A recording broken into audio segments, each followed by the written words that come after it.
September 13th, 1996. A North Korean general hosts a special dinner for his soldiers. I know what you must be thinking. This food has a special seasoning, the kind Putin serves in tea. But no, they were safe for now. It was just a very good meal. The next morning, at 5 a.m., the 26 crew members boarded a small submarine and departed from this naval base, heading towards South Korea. The mission? To spy on naval and air bases. The North Koreans went through a devastating famine in the 1990s, which would claim the lives of hundreds of thousands of people. Paranoia took hold of leader Kim Jong-il, who thought that their neighbors would take advantage of the moment of weakness to attack. One day after departure, the submarine deployed 3 elite spies in this region. The next day, when the submarine returned to pick up the team, there was no one there. Something had gone wrong.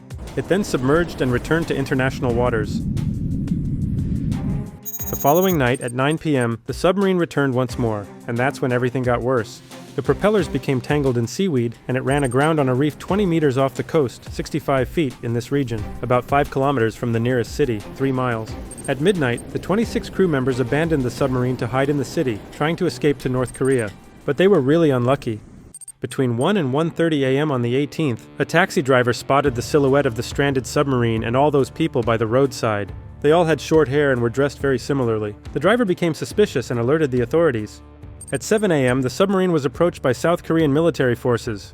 Inside they found a note that said, "We must complete the mission without fail." What mission? The government feared sabotage operations. Then around 40,000 military personnel, along with police officers, were mobilized, and so began a 49-day manhunt. That same afternoon, a farmer reported seeing a strange man walking on his property. The armed forces went there and captured him. It was the helmsman, the guy who navigates the ship, 31 years old. He was the only one captured alive. Half an hour later, the bodies of 10 men were discovered near a mountain, side by side, and near them, the body of a colonel. Meanwhile, the captured soldier was being interrogated, according to reports, with the help of 4 bottles of soju, a South Korean distilled liquor that originated around the early 1200s during the Mongol invasions. The man took a few sips and started talking. He said there were 26 of them. 12 had already been caught, so there were still 14 fugitives left.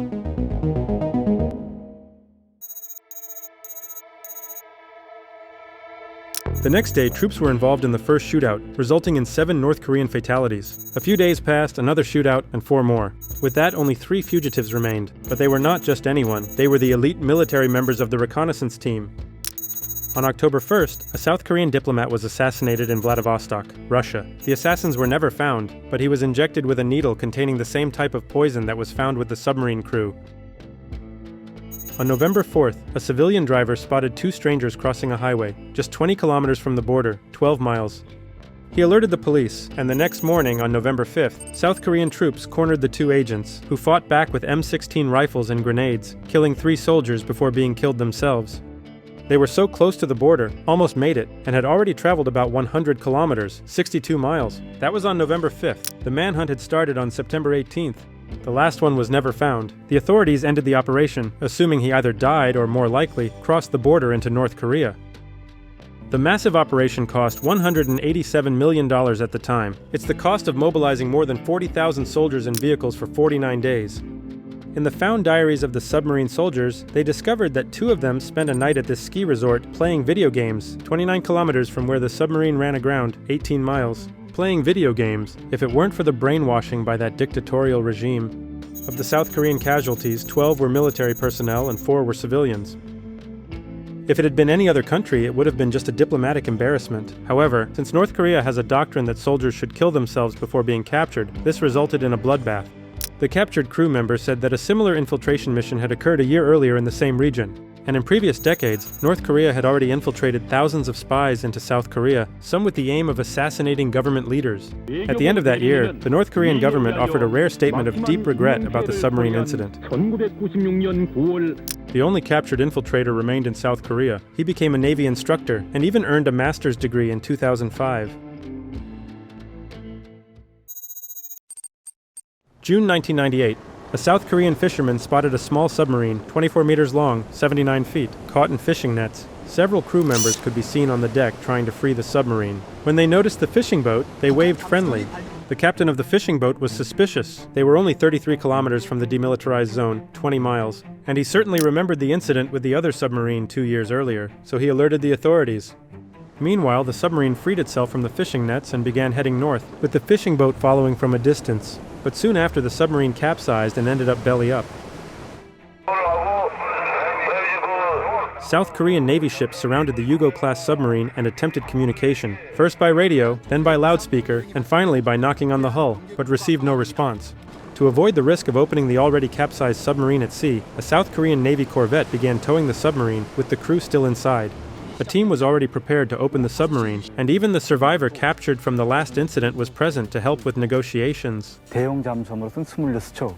But while it was still being towed, the submarine quickly sank. Was it a mechanical problem or was it scuttled by its own crew?